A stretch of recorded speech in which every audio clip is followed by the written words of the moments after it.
concerned that Trump's not getting all the information, then maybe not getting all the good and the bad, the full scope of what's actually happening, and then he's complaining about the press coverage because he's like, why is the press coverage like this? Because why aren't they seeing what I'm seeing, which is just shit blowing up in Tehran and throughout Iran, I guess. Yeah, I am sure that he is getting more information than just the bombing highlight reels, but does speak to what he wants and what he appreciates, and the fact that that's what they think is helpful to helping the president see what's going on, right? Like they want to like put basically a piece of a ball of yarn in front of him before, like, just to keep him entertained while they're trying to explain to him what's happening in the Strait of Hormuz.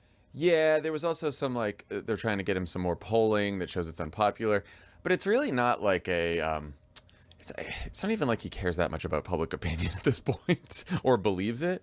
It really has to do with like the decisions he's making about the fucking war. Like, you know, if you have a bunch of people saying to you like, "Hey, this could go on for a long time," and it doesn't seem like the Iranians actually want to negotiate, or at least want to accept your crazy conditions for the end of this war, and like it's gonna.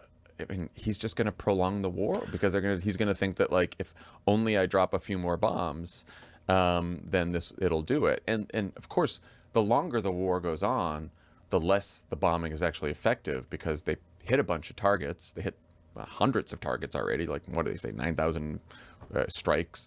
So they've hit a bunch of these targets already. So at some point, you've hit all the military targets, and that the war has continued. The Strait of Hormuz is still closed. Like, what are you going to do? Yeah, I sort of having lived through several wars while we've been in politics. We had a similar debate about what success looked like in Afghanistan, had another debate about what success looked like in Iraq. And one of the lessons from those conflicts is the U.S. military is the greatest military in the history of the world. It can destroy any army on the planet. But it turns out making another army lose doesn't mean you achieve your objectives. It doesn't mean you've won the war. And we've just done this. I remember news cycles about Afghanistan where they were running out of places to fucking bomb. Yeah. Same thing happened in Iraq. Like we've been through this before. And the point of a war is not to be as vicious as possible to your enemies, actually. That's actually not the metric. Viciousness, maximum viciousness,